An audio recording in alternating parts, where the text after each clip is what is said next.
Hello दोस्तों, welcome to my YouTube channel PCS सब। तो बिहार शिक्षक भर्ती और बीपीएससी प्री के रिगार्डिंग जो हम लोग क्वेश्चंस प्रैक्टिस कर रहे हैं, ये उसका नेक्स्ट वीडियो है। आइए देख लेते हैं कुछ इंपॉर्टेंट क्वेश्चंस। ठीक, तो चलिए शुरू करते हैं आज का इंटरेस्टिंग लेक्चर। अगर अभी तक चैनल को सब्सक्राइब नहीं किया है, लाइक नहीं किया है, तो प्लीज़ कर दीजिएगा और इन क्वेश्चंस को ज़रूर एक बार ध्यान से देख लीजिएगा या पढ़ लीजिएगा, सुन लीजिएगा, क्योंकि इससे क्वेश्चंस रिपीट बहुत ज़्यादा होंगे। ठीक, तो चलिए देखते हैं आज का पहला क्वेश्चन है, सुरेंद्र नाथ बनर्जी को किस वर्ष भारतीय सिविल सर्विस से हटाया गया था। पूछ रहा है कि सुरेंद्र नाथ बनर्जी को इंडियन सिविल सर्विसेज से कब हटाया गया था। आपके ऑप्शन है 1874 ईस्वी, 1877 ईस्वी, 1885 ईस्वी, 1892 ईस्वी। उपरोक्त में से कोई नहीं, उपरोक्त में से एक से अधिक। तो इसका सही जवाब है 1874। 1874 ईस्वी में सुरेंद्र नाथ बनर्जी को हटाया गया था भारतीय सिविल सर्विसेज से। ठीक, आइए नेक्स्ट क्वेश्चन देखते हैं। राजनैतिक सुधारों को लेकर विरोध करने वाले पहले भारतीय कौन थे। मतलब पॉलिटिकल चेंज होना चाहिए, पॉलिटिकल बेटरमेंट होना चाहिए, इसके लिए सबसे पहले किसने बात उठाई थी। इनमें ऑप्शन है दादा भाई नौरोजी, सुरेंद्र नाथ टैगोर, राम मोहन राय, बाल गंगाधर तिलक। क्वेश्चन 2008 में आया हुआ था। तो इसका सही जवाब है राम मोहन राय, यानी राजा राम मोहन राय ने सबसे पहले राजनीतिक सुधारों को लेकर विरोध किया था। यानी वो ये चाहते थे कि सुधार हो, मतलब ये क्वेश्चन पूछ रहा है। राजा राम मोहन राय, राजा राम मोहन राय के बारे में मैंने आपको बताया था कि इन्हें राजा की उपाधि कौन दिया था, अकबर सेकंड ने दिया था। अकबर सेकंड गेव हिम राजा की उपाधि। और नेक्स्ट मैंने बताया था कि इनका एक बुक किताब था या मैगजीन थी, इसका क्या नाम था, मिरत उल अकबर, मिरत उल अकबर। ठीक, और इन्होंने ही ब्रह्म समाज और आत्मीय सभा की स्थापना की थी। आत्मीय सभा 1815 में, आत्मीय सभा 1815 में, और ब्रह्म समाज की स्थापना कब की थी, 1828 में। और इन्हीं के प्रयासों से सती प्रथा क्या हुआ था, बैन हुआ था। कब, 1829 में। और उस समय गवर्नर जनरल कौन था, लॉर्ड विलियम बेंटिक। ठीक, विलियम बेंटिक गवर्नर जनरल थे। ये इंफॉर्मेशन है राजा राम मोहन राय के बारे में। नेक्स्ट है, मद्रास महाजन सभा की स्थापना की गई थी।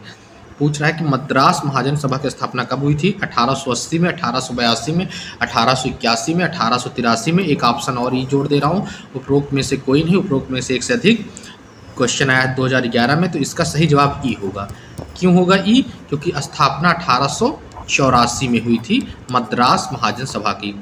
मद्रास महाजन सभा, मद्रास महाजन सभा वाज इस्टेब्लिश्ड इन 1884, जो कि किसी ऑप्शन में नहीं है, तो option E will be the right. और किसने किया था, तो बी राघवाचारी, जी सुब्रमण्यम तथा पी आनंद चार्लू द्वारा किया गया था। तीन लोग मिलकर किए थे, कौन कौन, V Raghavachari, G Subramaniam, P Anand Charlu द्वारा। ठीक, नेक्स्ट देखते हैं, भारतीय कांग्रेस के प्रथम अधिवेशन में कितने प्रतिनिधियों ने भाग लिया था। ये क्वेश्चन आया हुआ है 53rd to 55th बीपीएससी 2011 में। 52, 62, 72, 82। देखिए, भारतीय राष्ट्रीय कांग्रेस के जितने भी अधिवेशन हुए थे, जितने भी सेशंस हुए थे, वो बीपीएससी के रिगार्डिंग बहुत ज़्यादा इंपॉर्टेंट है। आप लोग सारे देख लीजिएगा। आपके ऑप्शन है 52, 62, 72, 82। तो सही जवाब है 72। और कहाँ पे इसकी स्थापना की गई थी, तो गोकुल दास तेजपाल ऐसे करके एक डिग्री कॉलेज था। ठीक, गोकुल दास तेजपाल संस्कृत विद्यालय था। और कहाँ पे स्थित है ये, बॉम्बे में, गोकुल दास तेजपाल संस्कृत कॉलेज। और कब हुई थी स्थापना, 28 दिसंबर 1885 को। ठीक, ये फर्स्ट सेशन था। फर्स्ट सेशन के प्रेसिडेंट कौन थे, WC बनर्जी। कौन थे, WC बनर्जी। और फर्स्ट सेशन के सेक्रेटरी कौन थे, तो फर्स्ट सेकंड के सेक्रेटरी थे AO होम। ठीक, और कितने लोगों ने हिस्सा लिया था, तो 72 डेलीगेट्स थे, यानी 72 लोगों ने हिस्सा लिया था। ठीक, नेक्स्ट क्वेश्चन देखते हैं, भारतीय राष्ट्रीय कांग्रेस का प्रथम अधिवेशन, तो ये तो वही है जो मैंने बताया। भारतीय राष्ट्रीय कांग्रेस के दूसरे अधिवेशन की अध्यक्षता किसने की थी? सेकेंड जो सेशन था उसकी अध्यक्षता किसने की थी? आपके ऑप्शन है गणेश अगरकर, सुरेंद्र नाथ बनर्जी, दादा भाई नौरोजी, फिरोज शाह मेहता। तो सेकेंड सेशन के जो अध्यक्ष थे वो थे दादा भाई नौरोजी। दादा भाई नौरोजी जो थे वो सेकेंड सेशन की अध्यक्षता कर रहे थे। सेकेंड सेशन हुआ कहाँ था? कलकत्ता में हुआ था। कब हुआ था? तो अगले साल हुआ था 1886 में। फिर इसके बाद 1887 में सेशन हुआ, वो कहाँ हुआ था? मद्रास में। ठीक, मद्रास में हुआ था। और इसके अध्यक्ष कौन थे? बदरुद्दीन तैयब जी। बदरुद्दीन तैयब जी। ठीक, अब एक क्वेश्चन पूछ सकता है कि फर्स्ट नॉन हिंदू प्रेसिडेंट। अगर नॉन हिंदू कहेगा तो आप लोग बदरुद्दीन तैयब जी पे ध्यान मत दीजिएगा, नहीं तो दिमाग में आ जाएगा फर्स्ट नॉन हिंदू। तो अच्छा, बदरुद्दीन तैयब जी। फर्स्ट नॉन हिंदू दादा भाई नौरोजी थे, क्योंकि दादा भाई नौरोजी भी हिंदू नहीं थे। ठीक, तो फर्स्ट नॉन हिंदू प्रेसिडेंट पूछेगा तो दादा भाई नौरोजी। फर्स्ट मुस्लिम पूछेगा तो बदरुद्दीन तैयब जी। और इसी के बाद 1888 में इलाहाबाद में हुआ। ठीक, इलाहाबाद में हुआ 1888 में। और जो कौन अध्यक्ष थे? George Yule. और वो पहले अंग्रेज थे जो अध्यक्षता कर रहे थे। ठीक, नेक्स्ट, महात्मा गांधी ने भारतीय राष्ट्रीय कांग्रेस के किस अधिवेशन की अध्यक्षता की थी? आपके ऑप्शन है 1922, 1924, 1928, 1930। उपरोक्त में से कोई नहीं, उपरोक्त में से एक से अधिक। तो इसका सही जवाब है 1924। 1924 में बेलगांव सेशन हुआ था, 39वां सेशन था, 39वां अधिवेशन था। कहाँ हुआ था? बेलगांव में। तो इसकी अध्यक्षता गांधी जी ने की थी। ठीक, अब 1924 की पता है तो 1925 भी जान लीजिए। 1925 का 40वां सेशन जो था, यानी 40वां अधिवेशन, ये कहाँ हुआ था? कानपुर में हुआ था। और कौन अध्यक्ष था इसका? तो सरोजनी नायडू। और सरोजनी नायडू जो थी वो प्रथम भारतीय महिला थी जो कांग्रेस की अध्यक्ष बनी थी। प्रथम भारतीय महिला थी। ठीक, अगर प्रथम महिला पूछे तो एनी बेसेंट थी। एनी बेसेंट, कलकत्ता सेशन में एनी बेसेंट थी प्रथम महिला। और प्रथम भारतीय महिला तो सरोजनी नायडू। 1925 में कानपुर सेशन, 1924 में बेलगांव सेशन, गांधी जी ने उसकी अध्यक्षता की थी। ठीक, इंडियन नेशनल कांग्रेस की प्रथम महिला अध्यक्ष कौन थी? देखिए वही आ गया, प्रथम भारतीय महिला पूछा है। आपके option Annie Besant, Sucheta Kripalani, Sarojini Naidu, Indira Gandhi. 2015 में। जिसका सही जवाब है सरोजनी नायडू। ठीक, कहाँ पे हुआ? तो मैंने ऊपर बताया कि 1925 में कानपुर सेशन था, 40वां सेशन था ये, कानपुर सेशन 40th था। तो इसकी अध्यक्षता सरोजनी नायडू ने की थी। नेक्स्ट क्वेश्चन देखते हैं, निम्न में से किस वायसराय के कार्यकाल में भारतीयों को राय बहादुर और खान बहादुर उपाधियां प्रदान की गई थी? तो किसके टाइम पे राय बहादुर और खान बहादुर उपाधियां दी जाती थी? आपके ऑप्शन हैं Lord Ripon, Lord Lytton, Lord Mayo, Lord Dufferin. उपरोक्त में से कोई नहीं, उपरोक्त में से एक से अधिक। क्वेश्चन आया था 2016 में। तो ये उपाधि दी जाती थी लॉर्ड लिटन के टाइम में। ठीक, लॉर्ड लिटन के टाइम में ये उपाधियाँ दी जाती थी। ठीक, और एक चीज़ और आप लोग जानते रहिए कि वर्नाकुलर प्रेस एक्ट किसके टाइम में आया था? मैंने पहले बताया था वर्नाकुलर प्रेस एक्ट जो है 1878 में आया था। और किसके टाइम आया था? लॉर्ड लिटन को, लॉर्ड लिटन के टाइम में। ठीक, वर्नाकुलर प्रेस एक्ट। और किसने इसको एबॉलिश किया था? तो इसको एबॉलिश किए थे लॉर्ड रिपन ने। ठीक, लॉर्ड रिपन ने इसको एबॉलिश किया था। आया किसके टाइम पे था? लॉर्ड रिपन में। क्या नाम था? Vernacular press act 1878। और खान बहादुर और राय बहादुर की उपाधियाँ किसके टाइम दी जाती थी? लॉर्ड लिटन के टाइम में। नेक्स्ट क्वेश्चन, अधिकतर नरमपंथी नेता थे, पूछ रहा है जो मॉडरेट थे नरमपंथी वो कहाँ के थे? ग्रामीण क्षेत्रों से थे, शहरी क्षेत्रों से थे? ग्रामीण तथा शहरी क्षेत्रों से थे, पंजाब से थे? तो सही जवाब है शहरी क्षेत्रों से। तो जो अधिकतम मॉडरेट थे वो कहाँ से थे? अर्बन एरिया से बिलोंग करते थे। नरमपंथी कौन कौन? जैसे दादा भाई नौरोजी हो गए, गोपाल कृष्ण गोखले हो गए, दिनसा वच्चा हो गए, सुरेंद्र नाथ बनर्जी हो गए, व्योमेश चंद बनर्जी हो गए, फिरोज शाह मेहता हो गए। देखिए दिखा दे रहा हूँ, दिनसा वच्चा, दिनसा वच्चा, व्योमेश बनर्जी, सुरेंद्र, से कहाँ से बिलोंग करते थे? शहर के। ठीक, इस काल में कांग्रेस पर समृद्धशाली मध्यवर्गीय बुद्धिजीवियों, जिनमें डॉक्टर, वकील, इंजीनियर, पत्रकार एवं साहित्य व्यक्ति सम्मिलित थे, का अधिकार था। मतलब इस समय कौन लोग मेनली कांग्रेस के ऊपर किसकी आइडियोलॉजी का प्रभाव था? तो वो थे वकील, डॉक्टर, इंजीनियर, पत्रकार, साहित्यिक व्यक्ति इत्यादि। नेक्स्ट देखते हैं, भारतीय राष्ट्रीय आंदोलन गर्मपंथियों के प्रभावाधीन आया। 1906 के बाद, 1909 के बाद, 1914 के बाद, 1919 के बाद। तो सही जवाब है 1906 के बाद। 1906 के पहले इधर नरमपंथी थे यानी मॉडरेट थे, और 1906 के बाद क्या हुआ, इधर कौन आ गए, एक्सट्रीमिस्ट यानी गर्मपंथ वाले, उग्रपंथ। एक्सट्रीमिस्ट में जैसे लाल पता है, बाल का तिलक, लाल बाल पाल विपिन चंद्र पाल और अरविंदो घोष, इन लोगों ने कांग्रेस की विचारधारा के ऊपर अपना मतलब मत रखना शुरू कर दिया था। नेक्स्ट क्वेश्चन देखते हैं। बाल गंगाधर तिलक लोकमान्य तिलक के नाम से जाना जाने लगा। बाल गंगाधर तिलक को क्या बोलते हैं, लोकमान्य तिलक, पहले ही जानते रहिए। अगर पूछता है लोकमान्य तिलक किसे कहा था, तो बाल गंगाधर तिलक। और कब से जाना जाने लगा, जब वे एक लोकप्रिय शिक्षक बने, उन्होंने एक लोकप्रिय अखबार शुरू किया, सरकार ने उन्हें रैंड मर्डर केस में अभियुक्त बनाया, उन्होंने शिवाजी और गणपति उत्सव शुरू किया। उपरोक्त में से कोई नहीं, उपरोक्त में से एक से अधिक 64वीं बीपीएससी में आया था 2018 में। तो इसका जवाब है ऑप्शन ई, क्योंकि उन्होंने कई राष्ट्रीय आंदोलनों में हिस्सा लिया और उसके बाद से उन्हें किस नाम से जाने लगा, ये ऑप्शन ई है। थोड़ा अलाइनमेंट में दिक्कत हो गई इसलिए आंसर मूव कर जा रहा है इधर, option E is the right.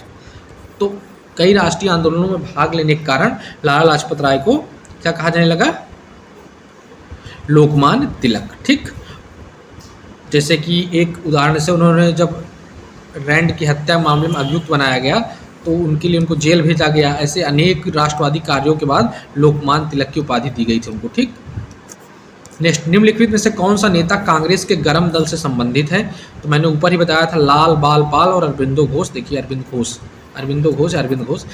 Ghosh, दादा भाई नौरोजी, जी.के. गोखले, एस.एन. बनर्जी। तो उसका सही जवाब हो गया अरविंद घोष। बाकी दादा भाई नौरोजी, गोपाल कृष्ण गोखले, एस.एन. बनर्जी, ये सब किस थे, नरमपंथ के यानी मॉडरेट थे। नेक्स्ट क्वेश्चन देखते हैं। शेरे पंजाब के नाम से इनमें से कौन मशहूर था। शेरे पंजाब बहुत फेमस नाम है, राजगुरु, भगत सिंह, लाला लाजपत राय, ऊधम सिंह। 2011 में क्वेश्चन आया हुआ था 53rd to 55th बीपीएससी। तो शेरे पंजाब के नाम से लाला लाजपत राय जाने जाते थे। इन्हें पंजाब केसरी भी कहा जाता था, पंजाब केसरी। ठीक,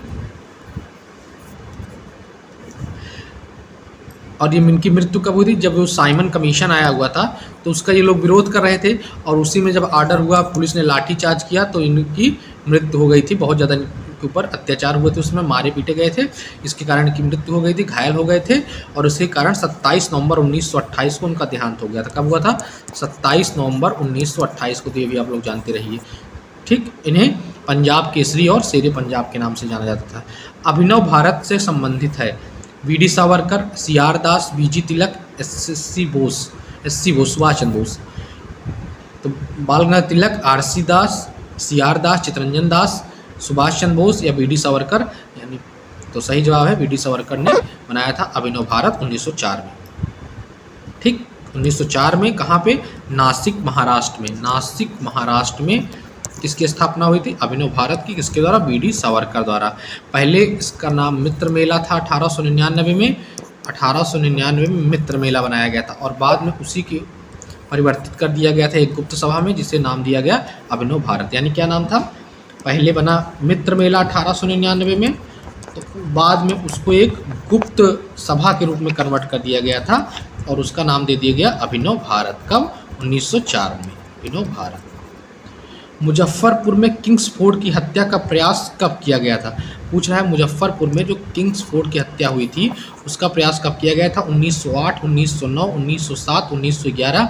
ऑप्शन सही है 1908 में। मुजफ्फरपुर कॉन्स्पिरेसी केस के नाम से जाना जाता है, मुजफ्फरपुर कॉन्स्पिरेसी केस। ये बहुत फेमस केस है तो इसके बारे में जानते रहिए। 1908 में हुआ था। इसमें हुआ क्या था कि प्रफुल्ल चाकी और खुदीराम बोस ये दोनों लोग गए थे किसको मारने, बम फेंकने, किसके ऊपर, किंग्सफोर्ड के ऊपर। ठीक, परंतु दुर्भाग्य से किंग्सफोर्ड बच जाता है और ये लोग किसके ऊपर बम फेंक देते हैं, मिस्टर केनेडी की पत्नी एवं पुत्री के ऊपर, और उनकी हत्या हो जाती। केनेडी जो थे राष्ट्रीय आंदोलन में हमदर्दी रखते थे भारतीयों के साथ, तो मतलब कहने का मतलब भारत के सपोर्टर थे, तो उनके ऊपर गलती से फेंक देते हैं और इनकी मृत्यु हो जाती है, जबकि किंग्सफोर्ड बच जाता है। और सही में फेंकने किसके ऊपर गए थे? किंग्सफोर्ड के ऊपर। और बाद में इसी कारण से प्रफुल्ल चाकी क्या करते हैं, खुद को स्वयं को गोली मार लेते हैं, यानी खुद आत्महत्या कर लेते हैं, जबकि खुदीराम बोस को क्या कर लिया जाता है, गिरफ्तार करके फांसी दे दी जाती है। ठीक, नेक्स्ट क्वेश्चन देखते हैं। स्वराज्य मेरा जन्मसिद्ध अधिकार है, मैं इसे पाकर रहूंगा। ये कितनी बार मैंने पढ़ा चुका है। स्वराज्य is my birth right and I shall have it. तो बिना आंख बंद करके बाल गंगाधर तिलक, मैं ऑप्शन नहीं पढ़ूंगा इसका। Swaraj is my birth right I shall have it. Swaraj मेरा जन्मसिद्ध अधिकार है और मैं इसे पाकर रहूंगा। 2011 में आया क्वेश्चन, मैंने इसको कई बार पढ़ा दिया है, उसके बाद नहीं पढ़ूंगा। फिर से वही क्वेश्चन है, स्वराज मेरा जन्मसिद्ध अधिकार है, मैं इसे पाकर रहूंगा। किसने कहा था? तो बाल गंगाधर तिलक ने कहा था। नेक्स्ट, भारतीय क्रांति की जननी, भारतीय क्रांति की जननी किसे कहा गया? Mother of Indian revolution, mother of Indian revolution किसे कहा गया? ठीक, आपके ऑप्शन हैं श्रीमती एन्नी बेसेंट, स्नेहलता वाडेकर, सरोजिनी नायडू, मैडम वीका जी रुस्तम कामा। उपरोक्त में से कोई नहीं, उपरोक्त में से एक से अधिक। तो मैडम वीका जी कामा जो थी, उन्हें कहा गया था भारतीय क्रांति की जननी, यानी मदर ऑफ इंडियन रेवोल्यूशन। इनका जन्म हुआ था 24 सितंबर 1861 में और इनके पिता कौन थे? सौरभ जी प्रेम जी पटेल। और इनके विवाह हुआ था रुस्तम के आर कामा से, रुस्तम के आर कामा से इनका विवाह हुआ था और पिता थे सौरभ जी प्रेम जी पटेल। ठीक,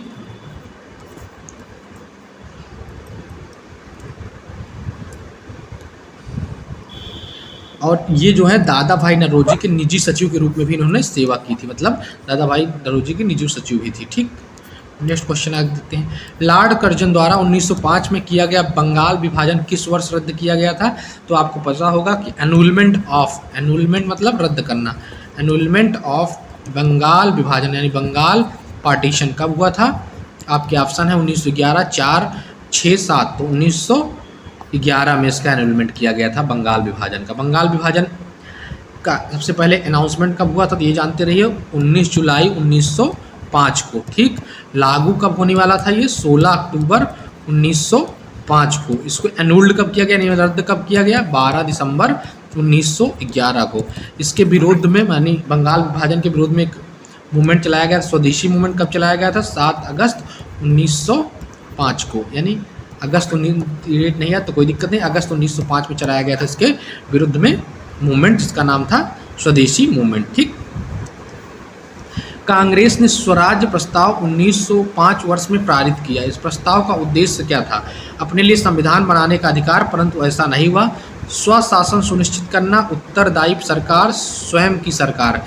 तो स्वराज मतलब क्या था? स्वशासन सुनिश्चित करना, यानी सेल्फ रूल, सेल्फ रूल, स्वशासन सुनिश्चित करना। और ये कब प्रस्ताव लाया गया था? 1905 में। ठीक, क्वेश्चन कब आया हुआ था? 2011 में। इसको जानते रहिए। तो आज के लिए इतना ही रखते हैं, बाकी क्वेश्चन आगे करेंगे लगभग कल या परसों तक में, 2-3 दिन में आपका मॉडर्न हिस्ट्री का जो पूरा सिलेबस है, यानी मॉडर्न हिस्ट्री के पूरे क्वेश्चन जो हैं वो ख़त्म होने वाले हैं। और उसके बाद हम लोग मूव कर जाएंगे ज्योग्राफी और पॉलिटी वाले सेक्शन पे। ठीक, ज्योग्राफी का वैसे भी मैंने 2-3 वीडियो डाल दिया है, अभी जो बचे हुए वीडियो हैं जल्द वो भी आने लगेंगे। कल या परसों तक में, 2 दिन में हिस्ट्री पूरा ख़त्म हो जाएगा। फिर रह जाएगा आपका ज्योग्राफी, पॉलिटी, बिहार स्पेशल।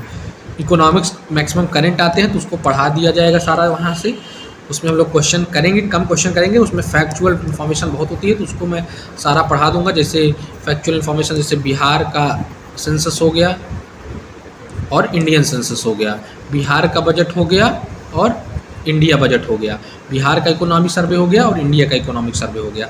तो और बिहार से रिलेटेड जो भी इन्फॉर्मेशन है वो सारी करा दी जाएंगी। तो इकोनॉमी से इसी तरह के क्वेश्चन आते हैं और इससे बाहर आने के कोई चांसेस नहीं रहते इकोनॉमी से। तो ये तो था कंप्लीट इन्फॉर्मेशन आज के लेक्चर का। बाकी बचे हुए क्वेश्चन कल करेंगे। मिलते हैं अगले वीडियो में। अगर वीडियो पसंद आया हो तो please do like, share, subscribe. जय हिंद, जय भारत।